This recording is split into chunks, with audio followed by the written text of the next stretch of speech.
penghormatan kepada guru itu tidak boleh melebihi penghormatan kepada orang tua. Ya, bagaimanapun orang tua itu tetap harus mendapatkan penghormatan yang utama gitu ya daripada guru ya. Nah, kemudian terkait dengan apa tadi, cium tangan ya? Berlebihan. Cium tangan. Nah, sampai jadi memang bentuk penghormatan terhadap guru kan macam-macam ya. Ini cium tangan itu masih satu di antara beberapa. Mungkin teman-teman kita pernah melihat satu video di sosial media, itu ada santri yang bungkuk-bungkuk gitu kan, membungkuk gitu. Ya, sementara di kalangan yang lain itu hanya hormat saja, itu nggak boleh kan, ada kan seperti itu kan. Hormat kepada bendera misalkan, itu ada yang mengatakan nggak boleh gitu kan. Ini ada juga santri yang menunduk gitu kan, menunduk kepada gurunya, membungkuk seperti apa, gurunya kiainya seperti majikan, santri itu seperti budak bahasanya gitu ya, membungkuk itu ya, ada yang seperti itu ya.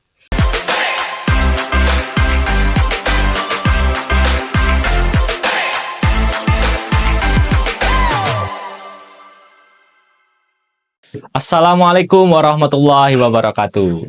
Halo Sobat Duki sekalian, selamat datang di Poduki kali ini. Sebelumnya perkenalkan, nama saya Raihan Adi Atama dari jurusan Ilmu Politik Angkatan 2024. Saya dari Humas dan Media, dan kali ini, Poduki kali ini kita akan membahas sebuah isu yang sedang ramai diperbincangkan, yaitu isu Gus Ali Gondrong. Dan dari Gus Ali Gondrong ini, banyak sekali kontroversi yang menjadi perdebatan di media sosial. Tentunya kali ini kita tidak akan sendirian, bersama narasumber kita, Ustadz Bayu. Monggo Ustadz Bayu, silahkan memperkenalkan diri dulu. Bismillahirrahmanirrahim. Assalamualaikum warahmatullahi wabarakatuh.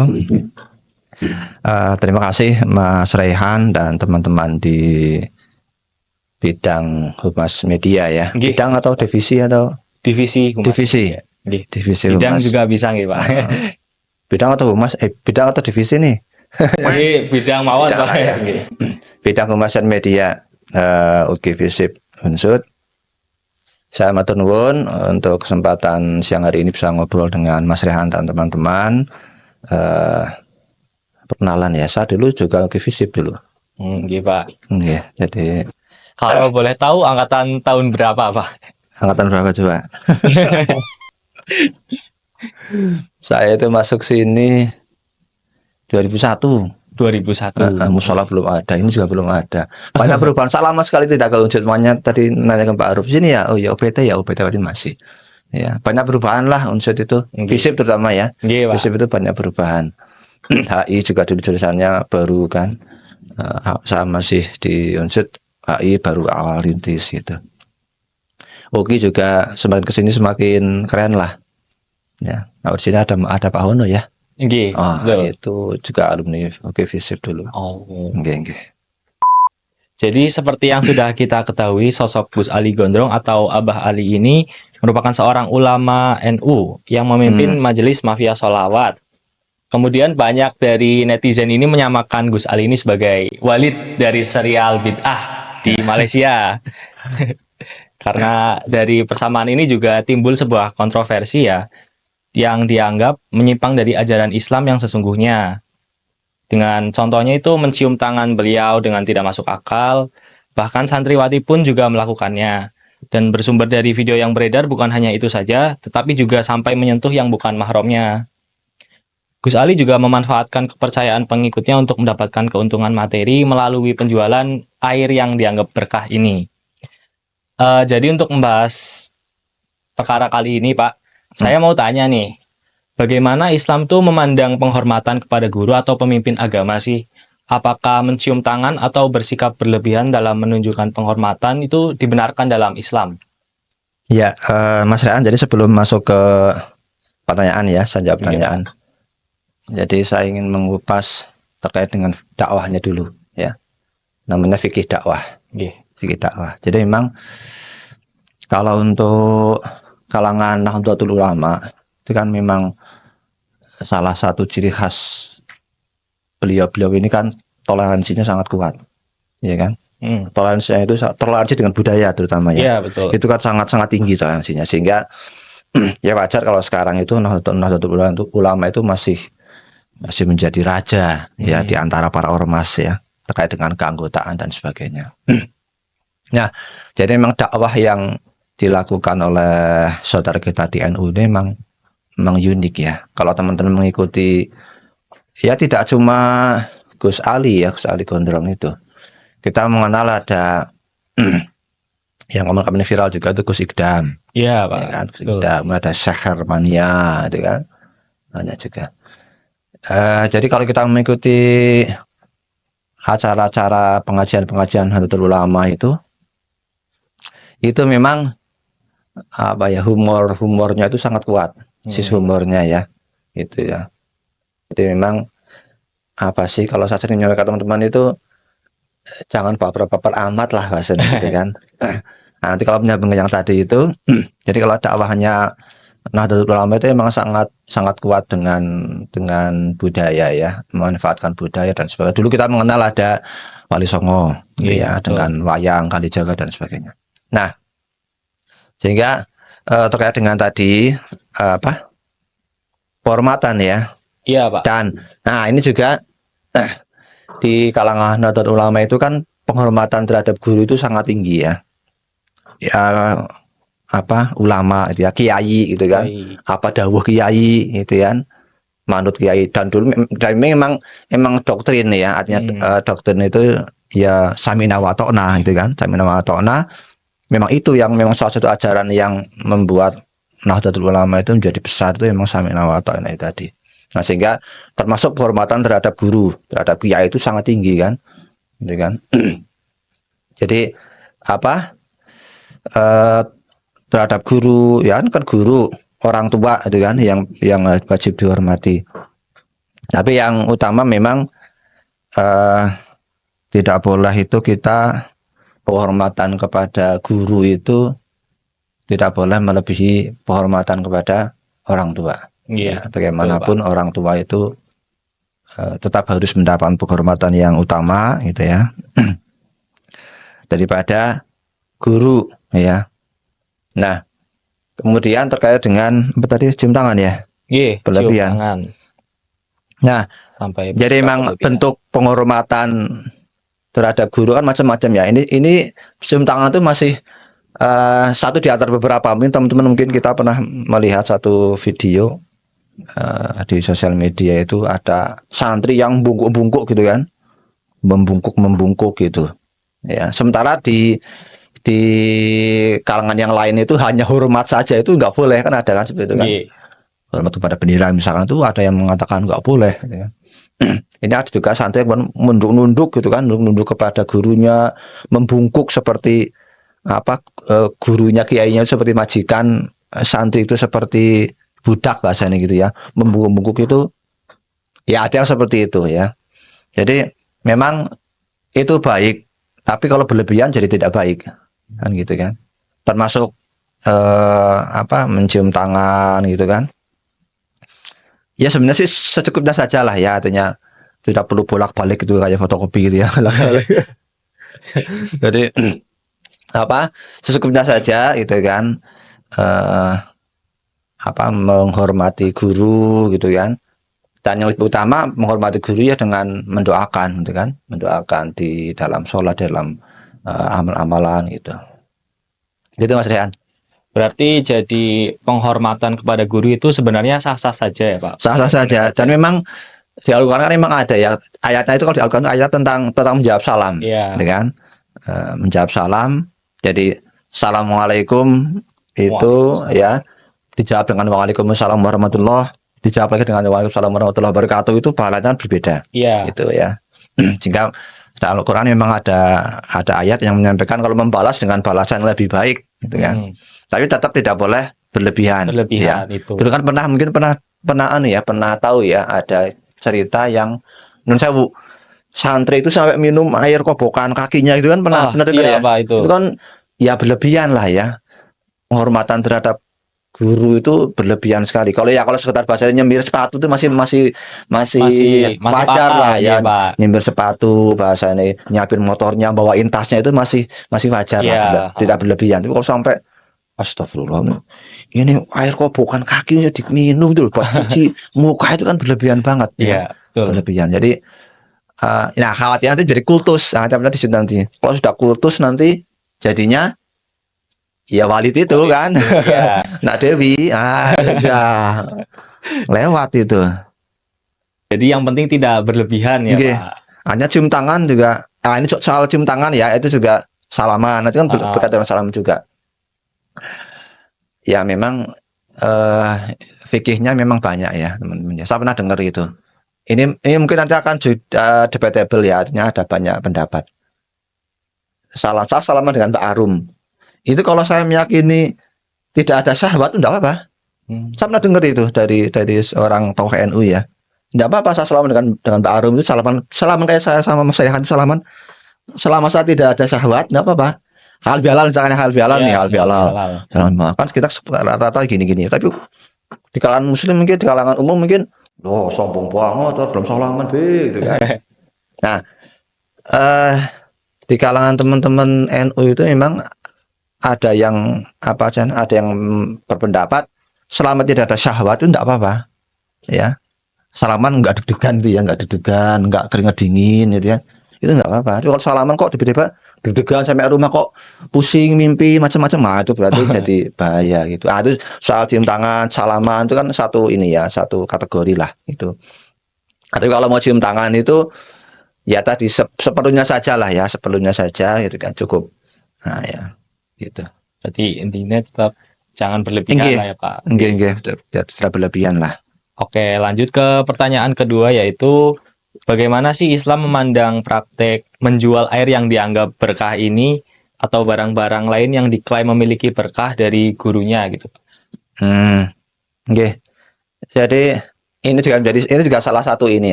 alat di kalangan NU itu memang mereka saya lihat sih mencoba untuk mempraktekkan apa sih istilahnya itu syifa ya, Al-Quran sebagai asyifa.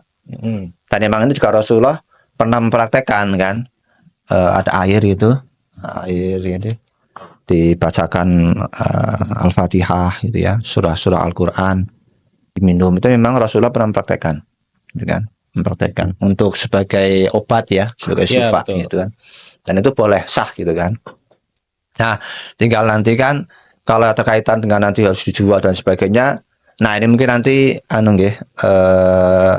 debatable lah, artinya nanti ya tidak bisa kemudian mungkin kalau versi mereka mungkin infak ya, sedekah gitu kan. Ya kalau infak sedekah kan sifatnya sukarela kan, tidak mengikat, tidak diwajibkan gitu kan. Cuma nanti kita kembali dengan penghormatan tadi, pengen memuliakan guru, memuliakan kiai gitu kan. Kemudian ya dia memberi gitu, membeli ya gitu ya, membeli atau jadi bagusnya memang tidak mewajibkan gitu kan, dari gurunya atau kayaknya tidak mewajibkan harus beli, kalau mau ikut kajian saya harus beli ini gitu kan. Kalau mau ikut pengajian ini harus beli ini gitu kan. Nah itu kan saya kira tidak bijak kalau model seperti itu. Kalau misalkan ya bagus kalau modelnya itu disedekahkan kan. Misalkan ada sebuah pondok tahfiz misalkan ya, dia ada usaha air minum, kemudian sudah dibacakan ayat Quran, kemudian disedekahkan ke masyarakat, itu kan lebih bagus. Ya, berarti ke jamaahnya misalkan. Sukarela gitu ya Pak. Iya. Jadi kalau sampai menjual belikan, ya sebenarnya kalau jual beli kan boleh ya. Iya. Cuman kalau nanti misalkan kok ada ada keyakinan yang kemudian wah saya harus minum ini nih, kemudian nanti saya jadi sehat, jadi kuat. Nah ini kan nanti akan menjadi hal yang tidak baik gitu. Iya, yang nggak boleh di situ ya Pak. Soalnya kan kadang ada pendapat juga nih, ngapain minum air dari Habib kalau bisa minum air dari orang tua gitu, misal daripada minum air cucian kaki Habib, mending air cucian kaki orang tua kan. Bukannya orang tua lebih mulia gitu. Anggapannya seperti itu Pak. Terus lanjut ke pertanyaan nomor 3 tuh, bagaimana kita dapat membedakan antara ajaran Islam yang benar dan ajaran yang menyimpang? Terus apa saja ciri-ciri ajaran yang menyimpang itu Pak? Oke. Jadi tadi yang disampaikan jadi tema ini kan memang ini kan masih dugaan ya. Nggih. Mas artinya masih ada dugaan yang memang di luar kebiasaan. Kayak misalkan yang di Gus Ali kan juga ini ya, kalau saya lihat di beberapa tayangan itu kan sholawatannya joget gitu kan, joget-joget gitu kan. Ya bagaimanapun sholawat itu doa gitu kan. Membaca sholawat kepada Rasulullah Muhammad SAW itu doa, dan doa itu ada adabnya. Gitu ya. Sholawat lagi ram juga yang apa pakai apa itu velocity ya Mbak ya. Iya, Pak. Sholawatan Betul. kayak gini gitu kan. Ya jadi hilang ininya. Doanya Esensinya gitu. ruh dari sholawatnya itu hilang gitu kan. Dan memang apa di kalangan Nahdlatul Ulama itu terutama itu memang kebanyakan genrenya kan genre sholawat ya. Seperti Gus Ali kan juga ngambil genre Betul. sholawat. Gus Ikdam juga sama. Syekh Armania juga sama. Beberapa juga sama. Jadi mereka kalau kita perhatikan itu tadi karena mereka itu sangat kuat dengan budaya sehingga mereka memasukkan unsur-unsur Islam dalam budaya, ya. Lagu apa disipin sholawat, gitu kan? Lagu apa disipin sholawat. Ada pesan-pesannya juga kan, pesan-pesan yang lokal lah, ya bahasa Jawa dan macam-macam. Nah, sehingga itu yang menjadi tidak umum. Biasa kalau sholawatan khusyuk gitu kan, Iya. khusyuk, tenang gitu kan, nangis. Ini malah tawa-tawa kan, joget-joget ketawa-tawa kan, jadi nggak nyambung gitu kan. Betul. Itu kan ininya esensi salawatnya, sehingga ini yang kemudian wah ini menyimpang nih, ini sesat nih gitu. Nah terkait dengan cap-cap ini saya kira kita harus lebih bijak lah ya. Ya kita semua pemahaman agamanya kan masih cetek lah ya, tidak setinggi guru-guru kita gitu, sehingga referensi utama itu kita tetap MUI ya. Selama MUI itu tidak memulakan fatwa sesat itu ya berarti kita tidak Sebenarnya boleh masih- sesat iya. ya, tidak boleh main tuduh sesat ini. Ya kalau menyimpang mungkin ya mungkin karena beda lah ya, beda dengan yang memang yang sudah ada di sekitar kita itu cara ngajinya dan sebagainya itu kan beda. Tapi menyimpang atau tidak itu kan nanti ya ada parameternya lah ya. Nah terkait dengan sesat itu kan juga MUI itu kan sudah membuat 10 ini ya. Ada 10 kriteria ini ya, 10 kriteria aliran sesat ini saya bacakan beberapa saja. Nggih, Pak. Mengingkari salah satu dari rukun iman dan rukun Islam, meyakini akidah yang tidak sesuai dengan dalil syar'i Al-Quran Sunnah, meyakini turunnya wahyu setelah Al-Quran, ya termasuk nanti meyakini ada nabi lagi yang setelah Nabi Muhammad SAW, mengingkari otoritas kebenaran Al-Quran, ya, membuat penafsiran baru, ya, mengingkari hadis, ya, menghina melecehkan para nabi dan rasul, ya, mengingkari Nabi Muhammad sebagai tadi, mengurangi pokok-pokok ibadah. Nah, itu sudah masuk bid'ah, masuk kemudian ada sesat gitu kan. Mengkafirkan sama muslim tanpa dalil syar'i. Nah, ini 10 kriteria yang sudah disampaikan oleh fatwa MUI itu menjadi kita untuk melihat gitu kan. Nah, ini sesat atau tidak gitu kan. Kalau menyimpang tadi, kalau menyimpang mungkin iya karena ini beda kan dengan yang sudah pada umumnya gitu. Nah, sehingga patokannya itu Mas. Patokannya itu fatwa ulama aja. Kayak kalau yang sudah ini kan ada LDII, ada Syiah, itu kan sudah jelas-jelas difatwakan sesat kan. Iya. Ada lintas agama, kemudian ada yang lain lah, itu kan sudah jelas. Kita sudah melihat faktanya, melihat dasarnya, sudah diputuskan oleh MUI bahwa itu adalah sesat. Tapi kalau yang seperti ini kan sebenarnya masih debatable lah ya, masih kita bisa dan kita tidak boleh kemudian ngecap. Ya selama Gus Ali itu bahasanya tidak melakukan dosa besar itu ya beliau tidak bisa kita cap wah sesat ini itu kan. Hatta misalkan ya Gus Ali itu poligami misalkan, kita nggak boleh kemudian Gus Ali menyimpang, wong poligami itu ajaran Islam kok gitu kan ada dalilnya ya Pak. Enggak gitu kan, cuma memang Indonesia kan memang belum bisa menerima kan. Nah, sehingga masih tabu di sini juga. Jadi memang ini kita berhati-hati sekali gitu kan, atau terutama di sosial media itu kita jangan mudah untuk mengucapkan wah ini sesat ya. Kalau lebih aman itu bilang beda, misalkan sholawatan pakai joget-joget velocity gitu kan ya, diingatkan rasa. Dan saya mengamati kan memang sesama mereka juga sekarang saling mengingatkan kan ya, ada Habib ini mengingatkan ya, Gus Baha mengingatkan sebagainya juga, saya kira saling mengingatkan lah mereka itu. Sudah ada ikhtiar untuk saling mengingatkan Tinggal nanti kan dari pemuka agamanya atau mungkin Gus Ali sendiri kemudian mau menerima masukan dan juga mengingatkan para jamaahnya, gitu kan. Nah, terlepas dengan menyimpang atau tidak tadi itu, saya kira fenomena Gus Ali dan mungkin yang lain itu ya, kayak misalkan Gus Miftah dulu itu saya kira menarik itu dakwahnya loh ya. Dakwahnya, gitu. Mereka kan menjangkau orang-orang yang tidak pernah kita sentuh kan. Iya, Ya, prepot, dengan cara yang unik juga nih, itu Pak. kan. Dan memang syaratnya memang seperti itu gitu kan. Ya dengan musik, dengan guyon gitu kan, dengan canda-canda, dengan ngobrol, nongkrong dan sebagainya.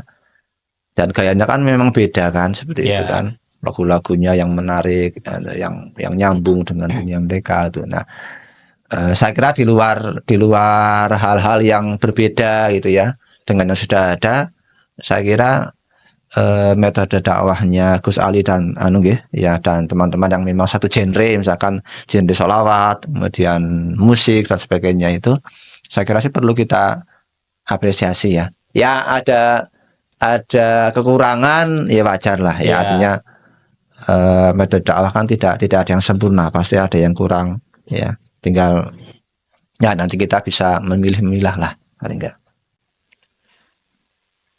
Berarti nggak sepenuhnya metode dakwah itu salah juga nggih, Pak? Itu merupakan bagian dari keunikan pribadinya masing-masing gitu. Iya, jadi pribadinya Gus Ali emang gitu. Jadi kayak misalkan tadi lah soal jabat tangan, cium tangan itu kan sebenarnya ada banyak pendapat kan. Ya memang hadis yang satu mengatakan bersentuhan tertusuk api neraka itu kan. Hadis satu lagi juga misalkan lah ya. Contohnya itu misalkan celana cingkrang itu kan. Isbal itu kan juga hadisnya kan banyak. Jadi tidak bisa kemudian mengambil hadis yang ini saja. Tidak bisa mengambil kesimpulan dari satu hadis. Ini kalau celananya nggak cingkrang masuk neraka, syarat itu. Malah hadis lain itu ada juga kan, Abu Bakar itu kan celananya pernah sentuh tanah tapi tidak sombong gitu kan. Ada hadis lagi kan, ada beberapa hadis itu kan. Jadi untuk hal seperti itu juga ya kita perlu toleransi lah ya, bertasamuh gitu, ngerti ternyata memang ini memang ada dalilnya, ada hadisnya itu kan. Gitu. Ya kalau misalkan sampai kemudian melakukan dosa besar lah itu mungkin kita bisa agak tegas ya, misalkan kok beliau kemudian kok nikah kontrak, kawin kontrak misalkan ya, kawin kontrak itu kan sudah dilarang oleh agama Islam kan. Kalau misalkan poligami ya aman bahasanya gitu kan, sah-sah saja. Tapi kalau kawin kontrak kemudian apalah ya, memang hal-hal yang memang berzina misalkannya di luar nikah itu kan sudah jelas-jelas dilarang, melanggar sesuatu Islam gitu. Dan dosa besar. Nah itu bolehlah kita kemudian agak keras kan, wah ini nggak boleh diikuti nih, dia bukan dosa besar misalkan. Itu kalau misalkan ya bahasanya receh-receh gitulah ya. Bahasa receh-receh gitu. Ya tinggal mungkin diingatkan lah ya jamaahnya, ini mbak nggak boleh kan ada kan guru-guru kita juga ada yang ketika tarik salamnya kan. Iya, bukan saja dengan terhadap lawan jenis ya, tapi kepada yang sama jenis juga ada kan yang tarik tangannya juga, kan enggak gitu kan. Hanya beliau menjaga diri supaya jamaahnya itu tidak menghormati, cukup salaman gitu kan, pelukan itu juga gitu ya Pak. Pelukan sesama jenis itu cukup itulah ya, tidak kemudian mencium tangan sampai berlebihan, dijilat-jilat kan mengerikan. Malah jadi mengerikan ya Pak. Iya gitu. Oke, lanjut ke pertanyaan terakhir sekaligus pertanyaan dari saya juga ya Pak. Bagaimana sih kita sebagai mahasiswa dapat mengatasi fenomena ajaran sesat yang marak terjadi di masyarakat ini? Terus apa saja sih peran mahasiswa dalam menangani fenomena ini gitu Pak? Iya. Jadi kalau mahasiswa kan memang tempatnya di kampus, tapi sebenarnya kan nanti medan utama itu ya di kampung. Makanya kalau teman-teman hari ini adalah aktivis dakwah kampus, nanti teman-teman sudah selesai, sudah lulus itu ya, bahasanya sudah lulus, sudah selesai, ya kembali menjadi aktivis dakwah kampung gitu, kembali ke masyarakat, ketemu dengan yang tahlilan lah, yang macam-macam lah, 40 hari macam itu kan, ya tanya teman-teman akan ngalami sendiri lah ya, saya sudah ngalami gitu. Jadi kan tadi patokan kita tetap fatwa ulama. Ya, jadi nanti misalkan melihat fenomena itu. Makanya sekarang KKN berapa hari sih? Kalau Kalau KKN itu? KKN itu Semakin sedikit apa ya, Mbak ya? kayaknya berapa bulan Semakin ya? sebentar ya. 1 bulan ya kayaknya, Pak. 1 bulan, 1 bulan. Saya dulu 2 bulan itu. Oh, dulu 2 bulan, Pak. Mau kadang-kadang bolak-balik ke sini gitu kan, seminggu pulang ke sini ke Purwokerto. Jadi KKN itu nanti bisa menjadi apa? Scan lah ya, scan misalnya di mana. Oh, dapatnya di lingkungan NU, dapatnya di lingkungan yang aboge misalkan sana kan ada kan aboge kan, Iya. ajaran Rebo Wage itu. Nah, patokan kita pertama tetap fatwa ulama, ya itu menjadi pegangan kita. Kalau masuk kriteria itu, ya itu kita boleh menyampaikan. Yang kedua, ya bil hikmah, dakwah itu kan bil hikmah ya, tidak boleh kita kemudian karena mereka mungkin tidak tahu karena kita tidak memberitahu, gitu ya. Kita asik di sosial media, asik di kampus, tapi di lingkungan itu banyak yang belum tahu dan yang sama itu memang mereka misalkan ada fenomena seperti itu ya, itu kan yang ikut tren kemudian memang apa warisan dari masa lalu ya masyarakat memang seperti itu gitu. Nah, nanti kalau teman-teman apa KKN itu kan anu ya mahasiswa itu dianggap orang lebih ya dari Iya. omongannya itu biasanya akan diperhatikan. Nah, itu kan bisa disampaikan nanti. Oh ini misalkan apa sih kalau di lingkungan masyarakat itu misalkan mendem hari-hari misalkan ya ada kelahiran itu kan hari-harinya dipendem di ini itu kan nanti bisa pakai penjelasan pakai logika juga tidak harus dalil sebenarnya itu kan logika itu kan ya tetap dengan hikmah gitu kan dan ya tahu tahu cara sebenarnya lah tahu cara mendekatinya ya kita belajar dari Gus Ali lah bahasanya lah bagaimana beliau bisa menjangkau coba kalau Mas Rehan atau saya ya atau Bapak ini dikirim ke sini aja lah sini nih Purwokerto nih selatan Andang Pangkerenan tuh Oh, nggih, kan Pak. banyak pengamen ya kan anak jalanan maaf ya PSK itu kan ngumpul semua di situ tuh Nggih, coba betul. dilepas tuh seminggu atau 2 hari lah coba stres apa ya harus ada pendekatannya Iya, itu kan ada ada cara-caranya penanganan khusus gitu ya, Pak, Nggih, istilahnya. jadi kan apa pakai kegiatan anak-anak ada cerita ada makan bareng ada apa gitu kan musik gitu kan karena apa ada metodenya sendiri gitu Iya, kan betul. kalau teman-teman ketemu dengan dosen di lingkungan kampus ini kan juga bisa ya bahasanya beda lah ya bahasanya itu beda begitu Jadi harus beradaptasi juga ya, Pak, betul dengan lingkungan ngerti gitu. lingkungan ngerti objek ya ngerti Iya, objek ya ya ngerti. kayak ya wajar lah kalau bahasanya Gus Ali itu ngerokok itu ya mungkin ya rokok juga anti rokok itu kan juga berbeda-beda ini ya berbeda pendapat kan ada Betul. yang mubah ada yang mengharamkan sampai ada yang memang boleh itu kan ada yang makruh beda-beda kan gitu kan jadi kayak Gus Ali kan juga ya mungkin jamaahnya mungkin objeknya ngerokok ya memang di kalangan mereka kan juga merokok menjadi hal yang tidak apa-apa kan Betul, sehingga Pak.